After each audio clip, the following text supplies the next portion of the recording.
শিমুল পারুল, দাঁড়া, কোথায় গিয়েছিলি? শিমুলের কাছে। কেন? ওকে মন ভরে দেখতে।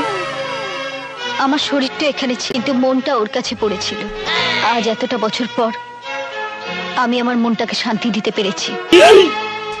এবার তুমি যদি আমাকে মেরেও ফেলো, আমার কোনো দুঃখ নেই। মেরেই ফেলবো তোকে, তোকে আমি শ্মশানে পাঠাবো। আমার শরীরটাকে তুমি শ্মশানে পাঠাতে পারবে বাবা, আমার মনটাকে পারবে না। না, পারবো না। আরে সাগর মন্ডল না পারে কি? পারলে তুমি আমার মন থেকে শিমুলের নাম মুছে দাও। তোর মনটাকে আমি টুকরো টুকরো করে ফেলবো। আমার ভেতরের কোনো কিছুই তুমি খুঁজে পাবে না বাবা, কারণ আমার সমস্ত কিছু শিমুলের কাছে। তাই শিমুলকে শেষ করে ফেলবো? শিমুলের কোনো কিছুই তো তার কাছে নেই বাবা, ওর সবকিছু তো আমার কাছে।